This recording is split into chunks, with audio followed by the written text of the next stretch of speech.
میرا نام کوثر ہے۔ میں سینٹرل جیل میں لیڈی کانسٹیبل کی ڈیوٹی سر انجام دے رہی تھی۔ تقریباً آج سے 5 دن پہلے ایک عورت کو ہماری جیل میں لایا گیا تھا جس پر یہ جرم تھا کہ اس نے اپنے 6 ماہ کے بیٹے کا قتل کیا ہے۔ وجہ یہ تھی کہ وہ شوہر سے طلاق لے کر اپنے کسی عاشق سے شادی کرنا چاہتی تھی، مگر یہ بچہ اس کے لیے رکاوٹ بنا ہوا تھا۔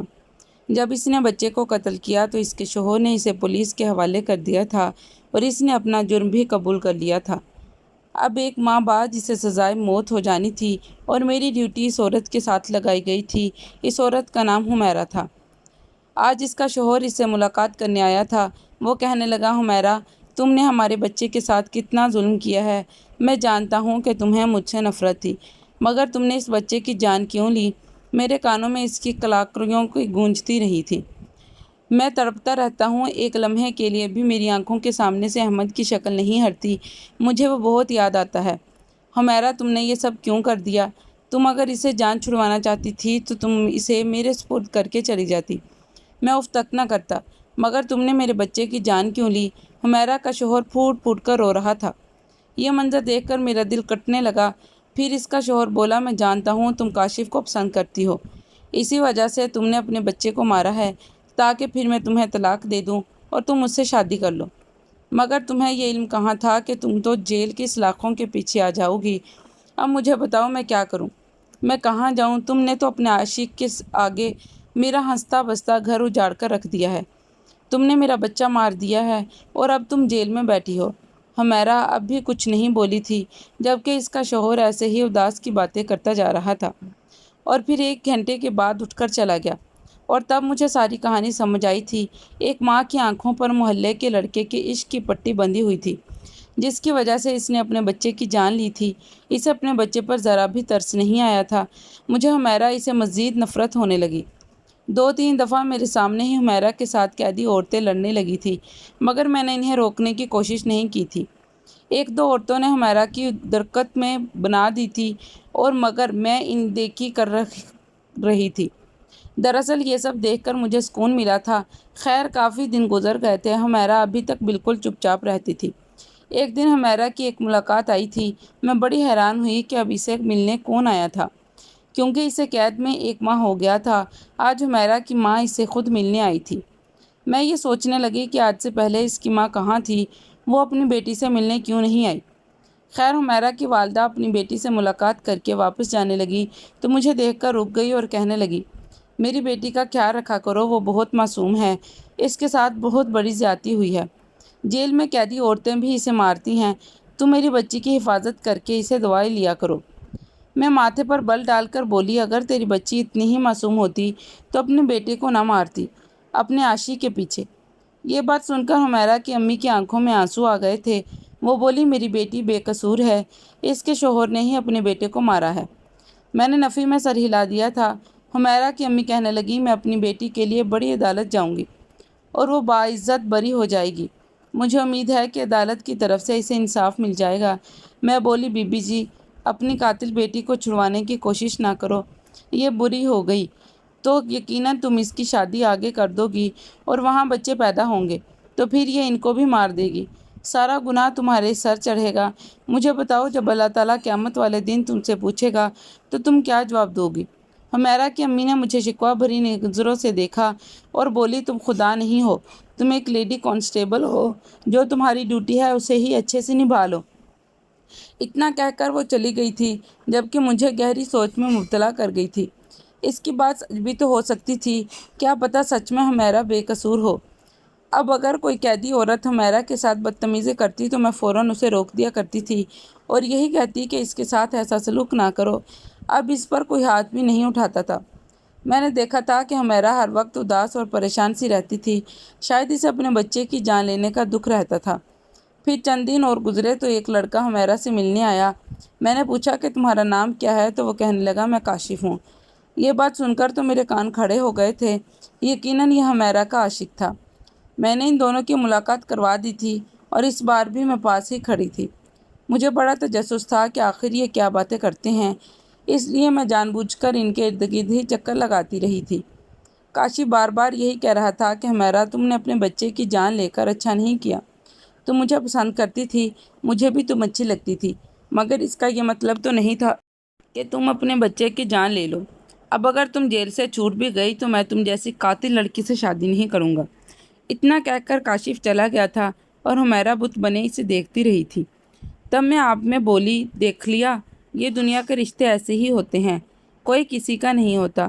تم نے بلا وجہ یہ اپنے بچے کی جان لے لی۔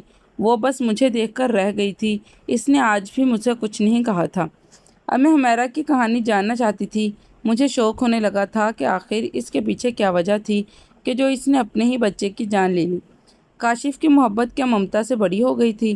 حمیرہ کی کہانی جاننے کے لیے یہ ضروری تھا کہ میں اس کے ساتھ دوستی کر لیتی۔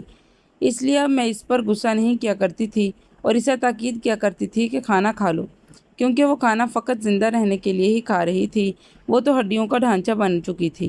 میں اسے یہی کہتی تھی کہ اگر تم بے قصور ہوئی بھی تو میں تم کو جیل سے نکلواؤں گی، اور اگر ہوئی بھی تو تم جیل کے پیچھے ہی مر جاؤ گی اگر کھانا نہ کھایا۔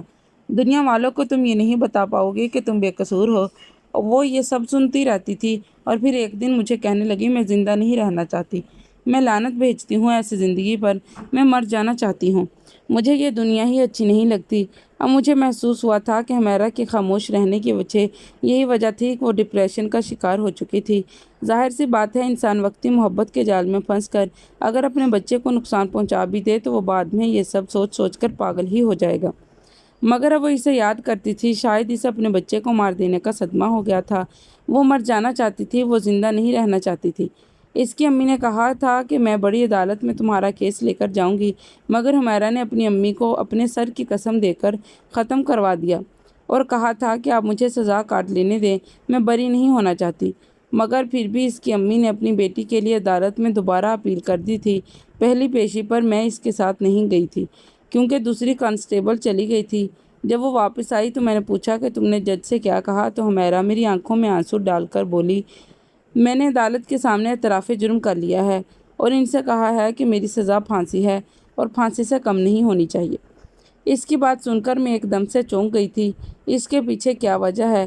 تب وہ کہنے لگی، جب میرا احمد ہی زندہ نہیں ہے تو میں نے جی کر کیا کرنا ہے؟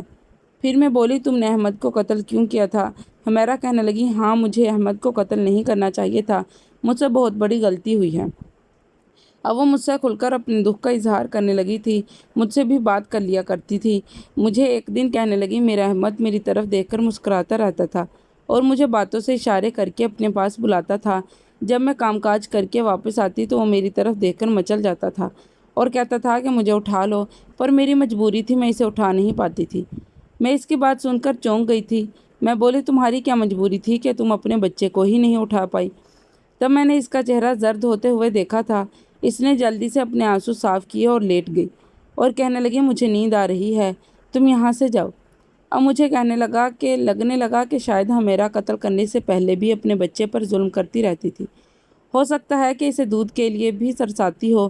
خیر، مجھے دن بدن حمیرہ کے ساتھ نفرت ہوتی جا رہی تھی، مگر پھر بھی اس کے ساتھ اچھی تھی کیونکہ میں اس کا راز جاننا چاہتی تھی۔ عدالت نے حمیرہ کو ایک بار پھر سزائے موت سنا دی تھی۔ جس دن حمیرہ کو موت کی سزا ہوئی وہ بہت خوش تھی۔ میں نے اس کی خوشی کی وجہ پوچھی تو وہ کہنے لگی، اب میں اپنی بیٹی کے پاس چلی جاؤں گی اور ہمیشہ ہمیشہ اس کے ساتھ رہوں گی۔ میں بولی، اس دنیا میں تمہیں کاشف کی محبت نے اس قدر اندھا کر دیا تھا کہ تم اپنے بچے کا خیال نہیں کر پائی تھی، اور تمہیں کیا لگتا ہے کہ مرنے کے بعد اللہ تم دونوں کو ملا دے گا؟ تو اس نے کندھے اچکا دیے اور کہنے لگی، مجھے نہیں معلوم کہ آگے میرے ساتھ کیا ہوگا، مگر میری یہی دعا ہے کہ اگلے جہاں مجھے میرا بیٹا مل جائے۔ خیر، ہائی کورٹ نے حمیرہ کو سزائے موت سنا دی تو اس کے بعد حمیرہ کی والدہ نے سپریم کورٹ میں التجا کر دی، اور جب اس کی امی اسے ملنے آئی تو وہ اپنی امی سے لڑتی جھگڑتی رہی تھی۔ کہنے لگی کہ آپ نے ایسا کیوں کیا؟ آپ نے میرے لیے عدالت کا دروازہ کیوں کھٹکھٹایا ہے اور کیوں بجاتے ہو ایسے؟ میں جینا نہیں چاہتی، میں چاہتی ہوں کہ اپنے بیٹے کے پاس چلی جاؤں، اور آپ ہیں کہ بہانے سے میری سزا معاف کروانے کے چکروں میں ہیں۔ میں زندہ رہنا ہی نہیں چاہتی۔ حمیرہ کی والدہ کہنے لگی، تمہیں میرے سر کی قسم ہے، اس بار تم عدالت میں جھوٹ نہیں بولو گی، تم ایک بات سچ بتاؤ گی؟ اور حمیرہ خالی نظروں سے اپنی والدہ کو دیکھتی رہی تھی۔ خیر، کچھ دنوں کے بعد سپریم کورٹ میں پیشی تھی۔ اس بار حمیرہ کے ساتھ میری ڈیوٹی لگی تھی۔ میں حمیرہ کو لے کر عدالت پہنچ گئی تھی۔ سپریم کورٹ نے جج نے حمیرہ سے بیان لیا تو ہمیرا بھی ابھی سے یہی کہہ رہی تھی کہ اس نے یہ جرم کیا ہے۔ جج نے ہمیرا کا میڈیکل تجویز پیش کی۔ اس نے کہا کہ ہمیرا کی میڈیکل کی رپورٹس مجھے چاہئیں اور عدالت اگلی تاریخ تک ملتوی ہو چکی تھی۔ میں ہمیرا کو لے کر واپس جیل آ گئی تھی اور اس کا میڈیکل کروانے کی تیاری کرنے لگی تھی۔ میں نے ہمیرا سے پوچھا کہ آخر ایسا کیا ہو سکتا ہے کہ جج کو تمہارا میڈیکل کروانے کی ضرورت پڑ گئی ہے؟ تب ہمیرا بولی، مجھے نہیں معلوم، میں اپنا میڈیکل نہیں کروانا چاہتی اور نہ ہی یہ چاہتی ہوں کہ میری سزا کی معافی کے لیے اپیل کی جائے۔ میں مرنا چاہتی ہوں، مجھے جینا اچھا ہی نہیں لگتا، مجھے مرنے دو۔ میں بولی، تم زندگی سے اس قدر مایوس کیوں ہو چکی ہو؟ مجھے کچھ تو بتاؤ۔ تب ہمیرا کہنے لگی، میں نے اپنی زندگی میں بڑی سختیاں دیکھی ہیں، میں نے بہت کچھ سہا ہے، اس لیے میں مرنا چاہتی ہوں۔ میں نے کہا، ہمارے پاس کئی ایسے کیس آئے ہیں جس میں قاتل بھی اپنی سزا کی معافی کے لیے تڑپ رہا ہوتا ہے، وہ چاہتا ہے کہ اسے معافی مل جائے، اسے ایک موقع دے دیا جائے۔ پھر تم کیوں نہیں چاہتی؟ تب وہ رونے لگی تھی، بولی، میری عمر ابھی کم ہے، میں یہاں سے چھوٹ گئی تو شاید میرے والدین میری دوسری شادی کر دیں، مگر میں شادی نہیں کرنا چاہتی، مجھے مرد ذات سے شدید نفرت ہے۔ میں بولی، اچھا، ایسا کیوں ہے؟ تو وہ کہنے لگی، چند برس پہلے میری شادی ہوئی تھی، میرا شوہر اختر ایک اچھا انسان تھا، ہم دونوں ایک دوسرے کا بہت خیال رکھا کرتے تھے، وہ مجھ پر جان نشاور کرتا تھا، سب کچھ ایسا چل رہا تھا۔ پھر میں امید سے ہو گئی تو اختر میرا اور بھی خیال رکھنے لگا تھا، مجھے لگا تھا کہ میری زندگی میں اب کسی چیز کی کوئی کمی نہیں ہے، اب ہمارے پاس ہر چیز موجود ہے۔ لیکن پھر ہماری زندگی میں ایک تیسرا شخص داخل ہو چکا تھا جس کی وجہ سے ہمارا سکون، چین سب برباد ہو چکا تھا۔ میں چونک گئی تھی، مجھے لگا کہ شاید ہمیرا ابھی کاشف کا نام لے لے گی، کیونکہ اختر ہمیرا کی زندگی میں کاشف ہی تو آیا تھا۔ لیکن وہ بولی، ہماری زندگی میں ندا آ گئی۔ میں نے حیرت سے ہمیرا کی طرف دیکھا، وہ بولی، ہاں، میں سچ کہہ رہی ہوں، ہمارے پڑوس میں ایک لڑکی آئی تھی، ندا، وہ بہت حسین تھی، بہت پیاری تھی، میرے شوہر نے اسے دیکھا تو وہ اس پر لٹو ہو گیا تھا۔ مجھے اس بارے میں کچھ معلوم نہیں تھا، مگر اختر مجھ سے اکثر یہی کہتا تھا کہ ہمارے محلے میں ایک نئی لڑکی آئی ہے، اس کا نام ندا ہے، تم اس سے مل جل لیا کرو، وہ بیچاری تنہا رہتی ہے۔ تب میں اپنے شوہر کو راضی کرنے کے لیے اس لڑکی سے ملنے لگی تھی، میری اور اس کی اچھی خاصی دوستی بھی ہو گئی تھی۔ میں ندا کو اپنے گھر بلاتی تو اختر بہت خوش ہوتا تھا۔ میری طبیعت ان دنوں خراب رہتی تھی، ان دنوں حمد اسی دنیا میں آنے والا تھا۔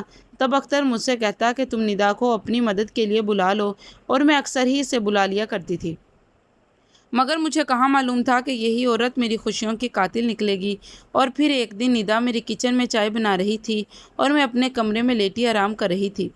مجھے خیال آیا کہ مجھے بھی ندا کے پاس چلے جانا چاہیے، میں آرام کر رہی ہوں اور وہ میرے گھر میں کام کر رہی ہے۔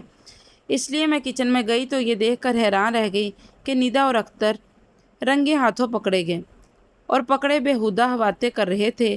اختر ندا سے کہنے لگا، میں تمہیں بہت جلد اپنا لوں گا، اور یہ سب دیکھ کر تو میں پھٹ پڑی تھی۔ میں بولی، اچھا، تو یہ سب ہو رہا ہے میری ناک کے نیچے؟ مجھے تو لگا تھا کہ ندا تم میری دوست ہو، مگر تم نے میری ہی جڑیں کاٹ دی ہیں، اور اختر مجھے تم سے سب کی توقع نہیں تھی۔ اختر نے میرے منہ پر تھپڑ مار دیا تھا، وہ پہلا دن تھا جب اس نے مجھ پر ہاتھ اٹھایا تھا۔ اس کے بعد اختر نے مجھے دن رات مار پیٹا، یہاں تک کہ وہ چاہتا تھا کہ میرا بچہ اس دنیا میں آنے سے پہلے ہی ختم ہو جائے۔ وہ مجھے ایسا مارتا تھا کہ میری روح تک کانپ جاتی تھی۔ ایک دن اختر نے مجھے میرے بازو پر مارا تھا اور میرا بازو ٹوٹ گیا تھا۔ 5 دنوں بعد میری ڈلیوری ہو گئی تھی۔ ہسپتال والوں نے پوچھا کہ ہاتھ پر کیا ہوا ہے، تب اختر نے کہہ دیا کہ یہ سیڑھیوں سے گر گئی ہے، جبکہ ایسا نہیں تھا۔ اختر نے خود سے میرا بازو توڑا تھا۔ میں اپنے بیٹے کو گود میں اٹھانا چاہتی تھی، مگر مجھے اپنے بیٹے کو اٹھانے کے لیے بھی دوسرے انسان کے سہارے کی ضرورت پڑتی تھی، کیونکہ میرا ہاتھ تو ناکارہ ہو چکا تھا۔ ابھی کچھ عرصہ پہلے ہی میرا ہاتھ ٹھیک ہوا تھا، مگر ان دنوں اختر صبح شام مجھ سے یہی کہتا تھا کہ تم مجھے دوسری شادی کی اجازت دے دو، مگر میں اسے اجازت نہیں دے رہی تھی، کیونکہ مجھے ڈر تھا کہ اگر میرے شوہر نے دوسری شادی کر لی تو میرا ہنستا بھجتا گھر خراب ہو جائے گا۔ وہ تو اب بھی میرا دشمن بنا ہوا تھا، اگر دوسری بیوی لے آئے گا تو میرے ساتھ کیا سلوک کرے گا۔ بس یہی سوچ کر میں سب کچھ برداشت کرتی رہی۔ میں نے تو اپنے والدین سے بھی اپنے شوہر کی شکایتیں نہیں کی تھی۔ اختر بہانے بہانے سے مجھے مارتا رہتا تھا، کبھی کہتا کہ کھانے میں نمک زیادہ کیوں ڈالا ہے، تو کبھی یہ شکوہ کہ میں نے کھانے میں نمک ڈالا ہی نہیں ہے، جبکہ ایسا کچھ بھی نہیں ہوتا تھا۔ مجھے احمد سے بہت محبت تھی، مجھے یہی لگتا تھا کہ وہ میری خوشیوں کا سہارا ہے، وہ میری زندگی ہے۔ اختر آج کل بڑے غصے میں رہنے لگا تھا اور وہ ہر وقت مجھے مارنے کو دھوڑتا تھا۔ ایک دن وہ میرے پاس آیا اور کہنے لگا، تم میرے دل سے اتر گئی ہو، میں تمہیں اپنی نظروں کے سامنے دیکھنا نہیں چاہتا۔ میں تمہیں فقط احمد کی وجہ سے برداشت کر رہا ہوں کیونکہ وہ تمہارے ساتھ بہت اٹیچ ہے، لیکن عنقریب یہ وجہ بھی ختم ہو جائے گی تو پھر میں تمہیں چھوڑ دوں گا۔ میرے دل میں یہ خیال آیا تھا کہ کیا پتہ اختر احمد کو مجھ سے چھین لے اور مجھے گھر سے نکال دے گا، اور یہ سوچ کر میری روح تک کانپ گئی تھی۔ میں نے اپنے بیٹے کو کسی صورت بھی گنوانا نہیں چاہتی تھی۔ جب سے مجھے اپنے شوہر نے دھمکی دی تھی، میں سارا دن اپنے بیٹے کو چومتی رہتی تھی اور یہ سوچ کر روتی رہتی تھی کہ اگر اختر نے مجھ سے احمد کو چھین لیا تو میں کیا کروں گی؟ اس کے بغیر تو سانس بھی نہیں لے سکتی، میں مر جاؤں گی۔ چند دن بعد اختر میرے پاس آیا اور کہنے لگا، میں آج ندا سے شادی کرنے جا رہا ہوں، اور تب میں پھٹ پڑی اور بولی، میں اس سب کی اجازت نہیں دوں گی، میرا نہیں تو اپنے بچے کا ہی خیال کر لو۔ اختر نے مجھے مارنا شروع کر دیا تھا۔ پھر اختر احمد کو اٹھا کر کہنے لگا، یہ دیکھو اب میں کیا کرتا ہوں۔ اس نے بہت زور سے احمد کو زمین پر پھینکا تھا۔ وہ زمین پر گرا تو زور سے رونے لگا، اور اس کے بعد وہ مکمل طور پر خاموش ہو گیا تھا۔ وہ چیخنے چلانے لگی تھی، بھاگ کر احمد کے پاس جانا چاہتی تھی، مگر اختر نے میرا ہاتھ پکڑ لیا تھا۔ میرے 6 ماہ کے ننھے سے احمد نے میری آنکھوں کے سامنے دم توڑا تھا۔ میں ایک جانب کھڑی تھی، احمد کے چہرے پر درد کے آثار تھے، احمد کی آنکھوں میں فریاد تھی۔ وہ چاہتا تھا کہ میں اسے اٹھا لوں اور اس کو تسلی دوں، مگر میرے شوہر نے میرے ہاتھ نہیں چھوڑا تھا۔ میں چلاتی رہی، روتی رہی کہ مجھے جانے دو، میں اپنے بیٹے کو اٹھانا چاہتی ہوں۔ احمد چیختے چیختے دم توڑ گیا تھا۔ تب اختر نے شور مچانا شروع کر دیا کہ لوگوں ادھر آؤ، دیکھو میری بیوی نے یہ کیا کیا ہے، میرے شوہر نے میرے بیٹے کو مار دیا ہے۔ محلے والے لوگ اکٹھے ہو چکے تھے۔ ایک طرف احمد کی لاش پڑی تھی اور دوسری جانب میرے شوہر نے مجھ پر یہ الزام لگا دیا تھا کہ میں اپنے بیٹے کو قتل کرنے کے بعد اپنے شوہر کی بھی جان لینا چاہتی ہوں، کیونکہ میں نے محلے کے ایک لڑکے کاشف کے ساتھ عشق لڑایا ہوا ہے، جبکہ حقیقت یہ ہے کہ میں تو یہ بھی نہیں جانتی تھی کہ کاشف ہے کون۔ پھر میرے شوہر نے جیل میں آ کر بھی ڈرامہ کیا اور کاشف کو بھی جان بوجھ کر یہاں بھیج دیا تاکہ یہ بات سچ ثابت ہو جائے کہ میرا اس کے ساتھ چکر تھا۔ خیر، جب لوگوں نے یہ منظر دیکھا تو پولیس کو فون کر کے گھر پر بلا لیا۔ پولیس مجھے پکڑ کر لے گئی۔ میں ابھی تک صدمے میں ہوں۔ مجھے راتوں کو نیند نہیں آتی۔ یہ کیسے ممکن ہے کہ میرا چھوٹا سا بچہ میری آنکھوں کے سامنے مر جائے اور میں اس کے لیے کچھ نہیں کر سکی تھی، اسے گود میں بھی نہیں اٹھا سکی تھی۔ یہ غم میرے لیے بہت بڑا تھا۔ مجھے اب جینا اچھا نہیں لگتا۔ میں چاہتی ہوں کہ احمد کے پہلو میں جا کر سو جاؤں۔ مجھے اپنا بیٹا بہت یاد آتا ہے۔ حمیرہ رونے لگی تھی۔ تب میں نے اسے کہا کہ صبر کرو۔ میں نے اسے دلاسا دیا تھا، مگر مجھے علم نہیں تھا کہ حمیرہ نے سچ کہا تھا یا من گھڑت کہانی سنا دی تھی۔ خیر، پھر حمیرہ کی پیشی کا دن آ گیا تھا۔ حمیرہ کو عدالت میں پیش کیا تو جج نے رپورٹ دیکھی تو کہنے لگے کہ آپ کا ہاتھ کیسے ٹوٹا تھا۔ تب حمیرہ پھوٹ پھوٹ کر رونے لگی تھی۔ اس نے ساری داستان جج صاحب کو سنا دی۔ میڈیکل رپورٹ میں یہ بھی ثابت ہو چکا تھا کہ حمیرہ پر بڑے لمبے عرصے سے تشدد کیا جا رہا تھا۔ اس کے جسم کی کئی ہڈیاں ٹوٹ گئی تھیں۔ اس میں اتنی طاقت نہیں تھی کہ وہ اپنے بچے کو اٹھا کر زمین پر پھینکتی۔ اس کے جسم پر زخموں کی نشان تھے، مگر وہ یہ سب کچھ چھپائے ہوئے تھی۔ وہ مر جانا چاہتی تھی۔ اس کا بیٹا اسے بچھڑ گیا تھا، اور یہ سب لوگ حمیرہ کو قصوروار سمجھ رہے تھے، لیکن وہ بیچاری تو بے قصور نکلی تھی۔ اب مجھے اپنے رویے پر بہت افسوس ہو رہا تھا۔ خیر، 2 پیشیوں کے بعد عدالت نے یہ فیصلہ کیا کہ حمیرہ بے قصور ہے۔ اسے باعزت بری کر دیا گیا تھا۔ اب وہ سلاخوں سے نکل کر اپنے گھر جا چکی تھی، جبکہ اختر کو پولیس نے پکڑ لیا تھا اور اسے سزائے موت کی سزا دی گئی تھی۔ حمیرہ آج بھی اپنے بچے کو یاد کر کے بہت روتی رہتی ہے۔ مجھے معلوم ہے کہ اس کے ساتھ بہت بڑا ظلم ہوا ہے۔ میں تو اس کے لیے دعا کرتی ہوں کہ اللہ تعالیٰ اسے صبر عطا فرمائے۔